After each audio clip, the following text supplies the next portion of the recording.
샬롬, 말씀 읽어주는 김기훈 목사입니다. 오늘도 기대하는 마음과 사모하는 마음을 가지고 하나님의 말씀 함께 읽겠습니다.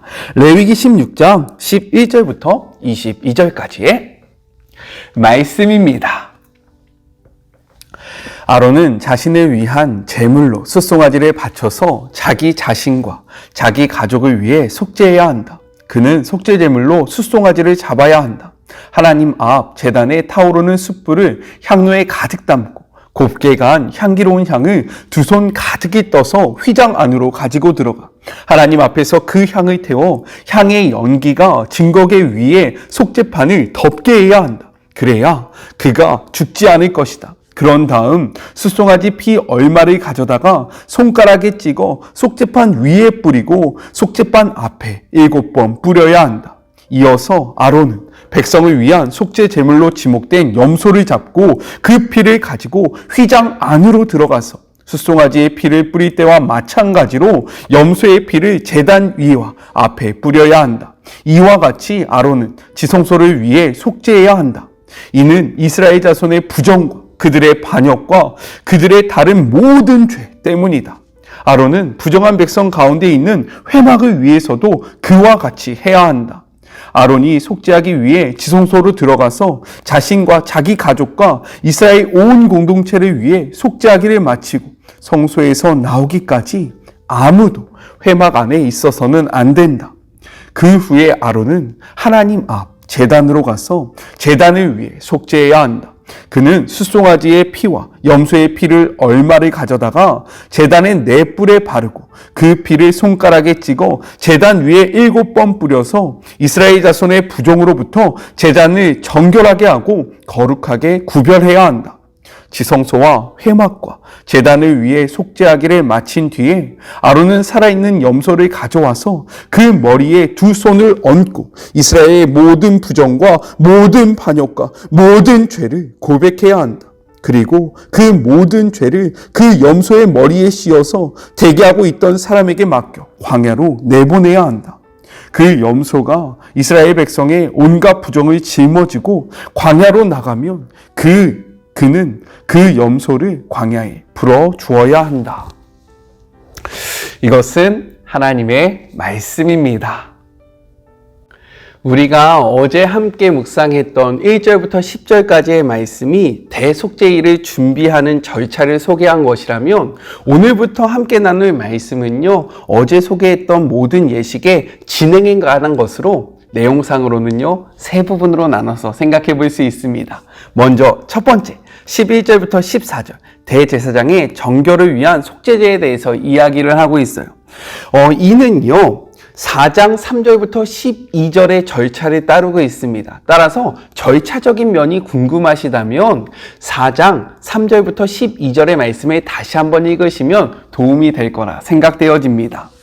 대제사장이요, 지성소 안에 들어가기 위해서는 먼저 해야 할 일이 있었습니다. 그것은 향을 피워서요, 지성소 안에 두는 것이었어요. 우리 13절의 말씀을 같이 한번 읽어볼까요? 여호와 앞에서 분향하여 향연으로 증거계 위 속죄소를 가리게 할지니 그리하면 그가 죽지 아니할 것이며 라고 기록되어 있습니다. 대제사장은요, 이렇게 향을 피워서 속죄소가 눈에 보이지 않을 정도로 지성소 안에 연기를 가득 덮게 해야 했다라는 거예요. 여기서 연기를 뜻하는 히브리어 단어는요, 구름이라는 의미를 담고 있습니다. 하나님께서 시내산 정상에 임하셨을 때, 그리고 성막을 완성한 이후 하나님께서 지성소에 임하셨을 때 구름은요, 하나님의 가시적인 임재를 나타내는 상징처럼 사용되었어요. 또한 죄인된 백성들이 하나님을 직접 바라보지 못하는 장치였다라는 겁니다. 따라서 하나님의 명령에 따라 지성소 안에 들어왔지만 하나님의 임재 바로 앞에 있는 아론을 죽음으로부터 보호하기 위한 장치였고 죽음으로부터 보호하기 위한 사랑으로 이러한 향을 가득 피워야 했다라고 우리가 이해할 수 있는 겁니다. 그리고 민수기 16장 43절부터 50절을 보면요, 이스라엘 백성이 범죄하여 하나님의 진노로 인해서 연병이 발생했을 때 아론이 단에 불을 담은 향로와 향을 취해서요 회중 가운데 향을 피워 속죄하여서 그 연병이 그친 사건이 기록되어 있습니다. 이렇듯 불타오르는 향연은요 그렇기 때문에 오늘날로 치면 기도를 상징한다라고 생각해 볼 수 있습니다. 즉 지극히 거룩하신 자의 영광을 향해서 피어오르는 연기가 가림으로 대제사장이 죽음을 당하지 아니했던 것처럼, 또한 이스라엘의 죄에 대한 하나님의 진노가 향연으로 가려진 것처럼 우리들의 기도가요 우리를 향한 하나님의 진노로부터 긍휼을 얻게 한다라고 생각할 수 있다라는 거예요. 성경은요 이렇게 이야기합니다. 역대하 7장 14절의 말씀이에요. 내 이름으로 일컫는 내 백성이 그들의 악한 길에서 떠나 스스로 낮추고 무엇하면 기도하여 내 얼굴을 찾으면 내가 하늘에서 듣고 그들의 죄를 사하고 그들의 땅을 고치리라 라고 말씀하고 있습니다. 그렇게 오늘 하루 기도함으로 하나님의 긍휼을 얻는 주의 모든 자녀들이 되었으면 좋겠습니다. 특별히요 말씀이 우리가 어떻게 살아야 하는 삶의 방향성을 가리키냐면 기도는요 우리가 말씀대로 살아갈 수 있는 힘을 제공합니다. 따라서 말씀과 기도는 끊어낼 수 없는 관계라는 거예요. 하나님 앞에 말씀을 통해서 우리가 나아가야 하는 삶의 방향성을 온전히 찾고 기도함으로 힘을 얻어서요 그 길을 향하여 힘있게 걸어가는, 그리하여 하나님의 긍휼과 하나님의 은혜를 경험하는 주의 모든 자녀들이 되었으면 좋겠습니다. 우리 꼭 기도하는 그러한 사순절을 보냅시다. 아셨죠? 우리 14절의 말씀도 같이 한번 읽어볼까요? 그는 또 숫송아지 피를 가져다가 손가락으로 속죄소 동쪽에 뿌리고 또 손가락으로 그 피를 속죄소 앞에 7번 뿌릴 것이며 라고 기록되어 있어요. 왜 동편에 뿌려야 할까? 동편은요 바로 성소의 입구가 있는 곳으로서 하나님의 영광이 임할 방향을 뜻합니다. 우리 말씀을 통해서 확인해 볼까요? 에스겔 43장 2절의 말씀입니다. 이스라엘 하나님의 영광이 어디서부터 온다라고 이야기합니까? 동쪽에서부터 오는데 하나님의 음성이 많은 물소리 같고 땅은 그 영광으로 말미암아 빛나니라고 기록되어 있어요. 따라서 피를 동편에 뿌린다는 것은요 지성소에 임재하시는 하나님의 길을 정결하게 한다라는 뜻으로 하나님이 속죄소에 자정하시러 임하실 때 먼저 그 뿌려진 피를 보시고 백성들의 죄를 사하시며 그들에게 용서와 긍휼을 베풀었다라고 우리가 생각해 볼 수 있는 거예요. 이해가 되십니까? 또한 피를 7번 뿌린다는 것은 속죄 행일의 완전함을 상징하는데요. 이는 제사장직에 있는 모든 자를 위한 속죄가 완전하게 이루어졌음을 나타내주고 있는 표현이라는 거예요. 이렇게 이해하시면 도움이 될 것 같습니다. 아셨죠? 자, 둘째 15절부터 19절 백성의 정결을 위한 속죄제에 대해서 이야기를 하고 있습니다. 제사장은 자신을 위해 속죄제물을 잡은 것과 동일한 방법으로 백성을 위해서는 숫염소를 잡았습니다. 자신을 위해서는요 숫송아지를 잡았고 백성을 위해서는요 숫염소를 잡았다라는 거예요. 참고로 고대 근동에서는 일반적으로 양보다는 숫염소를 더 가치 있게 귀한 짐승으로 생각했다라는 점을 알아두시면 좋을 것 같아요. 앞에서 이야기한 것처럼 2마리의 염소를 택해서요 번제단 앞에서 둘 중 하나를 제비를 뽑습니다. 대제사장은 제물로 선택한 숫 염소 머리 위에 안수를 하고요 죄를 자복합니다. 이때의 죄의 자백은요 특별히 하나님의 거룩한 백성들의 죄를 포함하고 있었다라는 거예요. 일반 속죄의 의식에서 안수는요 장로들이 했는데 대속죄제일의 안수는요 대제사장이 거행하였습니다. 이것이 바로 일반 속죄와 대속죄제의 차이점이라는 거예요. 이렇게 숫 염소를 잡고 나면 곡장 내성소에서 염소의 피를 다시 뿌립니다. 이때의 피뿌림은요 백성들의 죄를 속하기 위함이 아니었어요. 그렇다면 무엇이었을까요? 16절의 말씀을 통해서 확인해 보겠습니다. 곧 이스라엘 자손의 부정과 그들의 범한 모든 죄로 말미암아 지성소를 위하여 속죄하고 또 그들의 부정한 중에 있는 회막을 위하여 그같이 할 것이며 라고 이야기합니다. 이 핏부림의 목적이요, 지성소와 그리고 성소의 정결 회복이었다라는 것을 분명히 이야기하고 있다라는 거예요. 평소의 속죄 제물이 백성이 부지 중에 범한 죄를 위한 것이었다면 대속죄 제일은요, 이러한 부지 중에 범한 죄, 즉 실수로 인한 죄뿐만 아니라 의도적으로 했던 죄, 모든 죄를 포함하고 있다라고 성경은 이야기하고 있습니다. 이러한 지성소의 속죄는요, 하나님과 그 백성 사이가 다시금 정결하게 회복된 것을 의미하고요, 동시에 정결하게 된 지성소에 하나님의 임재가 가능하게 되었다라는 것을 나타내주고 있습니다. 회막은요, 하나님이 이스라엘 백성과 만나는 장소로서 이러한 회막의 속죄는 하나님과 이스라엘 백성의 만남을 지속하게 해주는 것을 의미한다라는 거예요.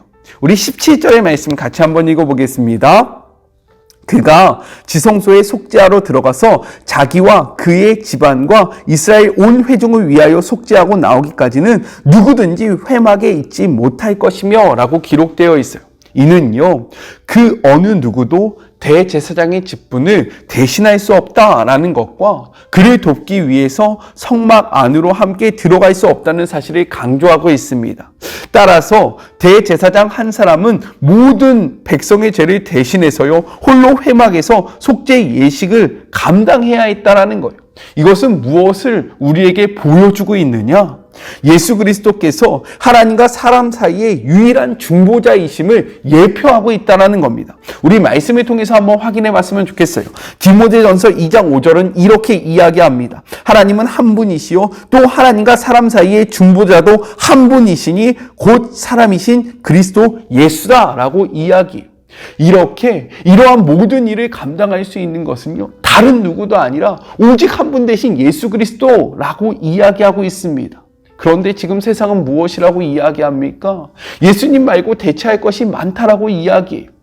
그러나 성경은요, 그 다른 것들이 아니라 오직 이것을 감당할 수 있는 분은 예수 그리스도 한 분이다라고 이야기합니다. 세상이 이야기하는 그 다른 소리에 넘어가지 않았으면 좋겠어요. 왜 예수 그리스도밖에 이것을 감당할 수 없느냐라고 이야기하면요, 우리는 담대히 외쳐야 합니다. 성경이 그렇게 말하고 있기 때문입니다. 우리도 왜 그런지를 알 수 없으나 성경이 오직 예수 그리스도로 말미암아 우리가 구원을 얻고 정결하게 된다고 이야기하기 때문에 우리는 이 성경의 말씀을 믿고 나아가는 것뿐입니다 라고 이야기하며 세상이 이야기야 절대로 타협하지 않는 주의 모든 자녀들이 되었으면 좋겠습니다. 때로는 이러한 말 때문에요, 너희들은 기독교는 독단적이고 이기적이다 라는 말을 들을 수 있어요. 맞습니다. 그러나 성경이 이를 오직 한 분 예수 그리스도밖에 이러한 일을 감당할 수밖에 없다라고 이야기했기 때문에 우리는 다른 것과 타협할 수 없다라는 거예요. 이성적으로 생각하시지 마시고요, 성경이 이야기하고 있는 그 말씀을 온전히 받아들이시고 그 말씀을 쫓아 살아가는 주의 모든 자녀들이 되었으면 좋겠습니다. 말씀이 아닌 다른 것과 타협하지 않았으면 좋겠어요. 아셨죠? 마지막 셋째입니다. 20절부터 22절. 백성의 죄를 제거하기 위한 아사세 염소에 대해서 이야기하고 있어요. 우리 20절의 말씀을 같이 한번 읽어볼까요? 그 지성소와 회막과 제단을 위하여 속죄하기를 마친 후에 살아있는 염소를 들이대라고 이야기합니다. 여기서 말하는 살아있는 염소는요, 아사세 염소를 뜻하고 있어요. 우리 8절의 말씀을 같이 한번 읽어보겠습니다. 두 염소를 위하여 제비를 봇되 한 제비는 여호와를 위하여 한 제비는 아사셀을 위하여 하였으며 라고 기록되어 있어요. 여기서 말하는 아사셀이라는 단어는 다른 곳에서는 언급되지 않고요, 오직 레위기 16장에만 4번 등장합니다. 그래서 이러한 아사셀의 의미에 대해서 많은 논란이 있는데요, 크게 3가지로 생각해 볼 수 있어요. 먼저 첫 번째, 백성들의 죄를 대신 지고 떠나간다라는 의미라는 겁니다. 그리고 둘째는요, 절벽이라는 의미라는 거예요. 왜냐하면 오늘 우리가 함께 읽었던 성경 중에 22절을 보면 접근하기 어려운 땅이라는 표현이 나오는데, 이 접근하기 어려운 땅은요, 문자적으로 끊어진 땅, 즉 절벽과 같은 낭떠러지를 의미하기 때문에 이러한 아사셀은 곧 절벽이라는 의미다라고 생각해 볼 수 있는 거예요. 마지막 3번째는요, 일종의 귀신의 이름이다라는 의미를 지니고 있습니다. 왜냐면요, 8절에 보면 여호와의 이름과 대비하여 쓰여진 게 무엇입니까? 아사셀이라는 이름이 쓰였다라는 거예요. 또한 구약에서 광야는 자주 귀신들이 거처하는 장소로 소개되고 있다는 겁니다. 그리고 정경이 아닌 위경의 에녹서를 보면요, 아사셀은 귀신의 이름으로 등장하고 있습니다. 따라서 아사셀에게 염소를 보낸다라는 의식은요, 모든 부정과 죄를 광야의 귀신에게 돌려보내는 의미가 담겨 있다는 거예요. 여기서 기억해야 할 것은 아사셀에게 돌려보낸다는 것이 결단코 아사셀에게 제사를 한다라는 의미가 아니라 아사셀에게 이러한 죄를 전가하여 보낸다라는 뜻을 담고 있다라는 것을 우리가 생각해야 합니다. 어떠한 의미든 상관없이 공통적인 것은 무엇이냐면 이 염소에게 우리의 죄를 대신 지고요, 이 염소를 떠내 보낸다라는 의미가 담겨 있다라는 겁니다. 다시 오늘의 본문을 넘어와서요, 돌아와서 생각해 보자면 속죄를 위한 마지막 절차로 두 염소의 숫 염소 중에서 제비 뽑아서 살아남아 있던 염소 머리 위에 아론은 두 손으로 안수를 하고요, 다시 이스라엘의 모든 죄와 악행을 고백하고 죄를 전가합니다. 보통의 경우 제사장은요, 한 손으로 안수를 하는데 속죄죄 이 아사셀 염소에게 안수를 할 때는요, 두 손으로 안수하는 것이 특징이다라고 생각해 볼 수 있습니다. 미리 정한 사람은요, 그 염소를 광야로 인도한 뒤에 모든 백성의 죄를 짊어진 그 염소를 접근하기 어려운 땅으로 보내면서 이 모든 속죄제의 그러한 예식은 끝나게 된다라고 성경은 이야기하고 있습니다. 이스라엘은요, 자신들의 죄가 전가된 이 아사셀 염소가 광야로 사라지는 것을 통해서 자신들의 죄가 자신들로부터 멀어지는 것을 눈으로 생생히 목격했다라는 거예요. 여기에서 이제 마무리 정리입니다. 중요한 것은 무엇이냐면 우리에게도 아사셀 염소와 같은 우리의 죄를 다 짊어지고 가는 분이 계신다라는 거예요. 성경은요, 이렇게 이야기합니다. 요한복음 1장 29절의 말씀이에요. 이튿날 요한이 예수께서 자기에게 오심을 보고 이르되 보라, 세상 죄를 지고 가는 하나님의 어린 양이로다 라고 이야기합니다. 예수님은요, 아사셀 염소가 이스라엘 백성의 모든 죄를 짊어지고 광야로 보냄받은 것처럼 우리의 죄를 모두 다 짊어지고요, 십자가에 달려 돌아가셨습니다. 그리고 지금은요, 이러한 예수님의 희생과 고난을 묵상하는 사순절을 우리가 지키고 있다는 거예요. 오늘의 말씀 앞에 예수님이 우리의 죄를 다 짊어지고 떠나셨다라고 이야기하고 있는 이 말씀을 통해서요, 더 이상 죄와 동행하지 않는 주의 모든 자녀들이 되었으면 좋겠어요. 죄와 더불어 살아가지 않고요, 주님의 이름으로 이 죄를 끊어내는 주의 모든 자녀들이 되었으면 좋겠습니다. 이게 쉽지 않다라는 것 저부터 너무나도 잘 알고 있습니다. 하지만 오늘의 말씀을 통해서 다시 한번 결단하는 우리 사랑하는 주의 모든 자녀들이 되시길 주님의 이름으로 축복합니다. 우리 같이 기도할까요? 하나님 감사합니다. 오늘의 말씀을 통하여 우리의 죄를 다 짊어지고 가는 예수님을 바라봅니다. 그 예수님을 묵상합니다. 그리하여 다시금 결단합니다. 주님, 더 이상 죄를 벗하며 살아가지 않기를 소원합니다. 우리 죄를 대신 지고 십자가에 달려 돌아가신 예수님을 묵상하며 죄의 노예로 살아가는 것이 아니라 죄를 끊어내고 하나님의 자녀로 살아가는 주의 모든 자녀들이 되기를 소원하오니 주님께서 붙잡아 주시고 함께하여 주시고 동행하여 주시옵소서. 우리는 힘이 없어 다시금 넘어집니다. 그러할 때 포기하지 않기를 소원하오니 보혜사 성령님을 우리 가운데 보내주셔서 다시 한번 결단하고 다시 한번 다짐하고 거룩한 삶을 향하여 나아가는 주의 모든 자녀들이 되게 하여 주시옵소서. 함께 하실 주님을 기대하며 거룩하신 예수님의 이름으로 기도드립니다. 아멘. 우리의 죄를 짊어지고 십자가에 달려 돌아가신 예수 그리스도를 묵상하며 죄와 단절하는 우리 모두가 되었으면 좋겠습니다. 저는요, 또 내일 만나도록 할게요. 사랑하고 주님의 이름으로 축복하면서 오늘 하루도 힘내세요. 우리 내일 만나요. 안녕. 오늘도 수고하셨습니다.